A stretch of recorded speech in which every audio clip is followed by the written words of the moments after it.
Hi everyone, welcome back to the channel.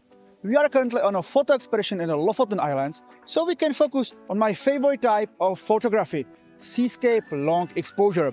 Whether you are new to this technique or just looking to refine your skills, this video is for you. We are going to cover everything from the best camera settings, how to use ND filters to create a smooth water effect, to tips on perfecting your composition.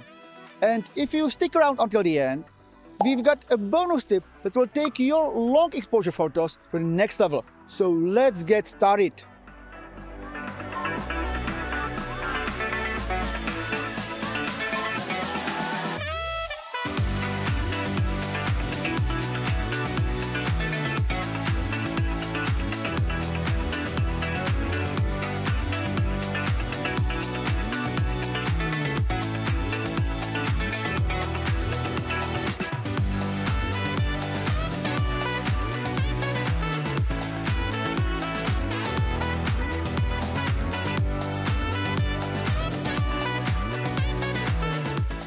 Alright, let's start with the gear we'll need. For seascape long exposures, we'll want a sturdy tripod to keep our camera stable during longer shutter speeds. We are using a wide-angle lens to capture more of the scene. This helps with dramatic compositions, even when we are shooting panoramas.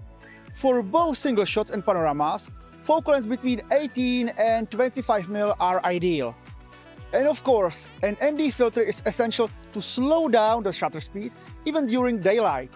We recommend starting with a 6-stop or 10-stop ND filter for seascapes, depending on how smooth we want the water to look. And of course, a polarizing filter to remove reflections from the water and rocks. And we can't forget the remote shutter release if we plan to use an ND 1000 filter. Why? The exposure times might be longer than 30 seconds. Now let's get into one of the most important aspects of the seascape photography: composition.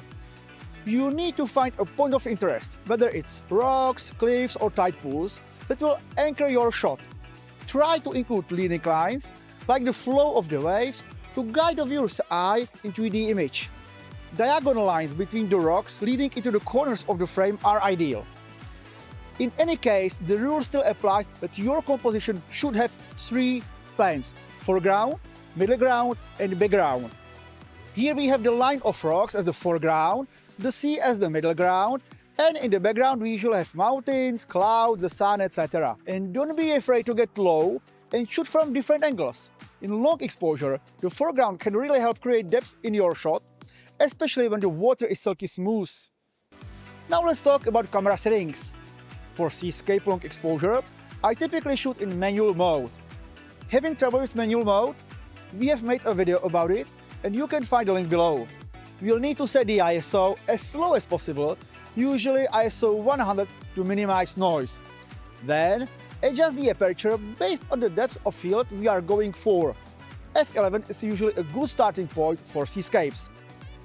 What's the right shutter speed? In general, for a long exposure effect, we'll need a shutter speed of at least a few seconds. However, there is no ideal time. It all depends on the amount of light in the scene at the time of shooting, as well as the effect we want to achieve. Do we want to slightly blur the water to keep the texture of the waves? Or do we prefer a strong blur for a completely smooth, glassy effect? So here's the practical process. We already know the composition we want to capture, whether it's a single shot or a panorama. We focus the image.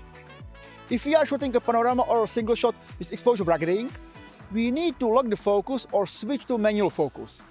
Then we set the ISO and aperture. Next, we attach the polarizing filter and adjust it according to the desired effect. Then we add the ND filter based on our preference and set the appropriate shutter speed. If we are unsure how to set the exposure time for exposure bracketing with single shots or panoramas, don't worry. We have 2 videos covering this topic and you can find them below. And here's the bonus tip I promised you. Seascapes are all about capturing the right mood, and that often comes down to timing. Also, check the tide charts before you head out. High tide or low tide can drastically change the look of your composition. So, first, we need to find the ideal tide and decide whether low tide or high tide is better suited for our photographic vision. Then we must carefully monitor tide taps, as the tides change quite quickly over time. This is because they are influenced by the gravitational forces between the Earth, the Moon and the Sun. Not sure which apps to use? Check the description below the video for recommendations for both Android and iOS. So that's it for today's video on Seascape long exposure photography. I hope these tips help you capturing stunning coastal shots. Remember, practice makes perfect, especially when it comes to working with the ocean's movement and timing. If you enjoyed this video, make sure to give it a thumbs up, subscribe for more photographic content, and let us know in the comments what your favorite seascape location is. See you next time and happy shooting!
By the way, have you heard that you can join us on our exclusive photography expeditions to Lofoten Islands?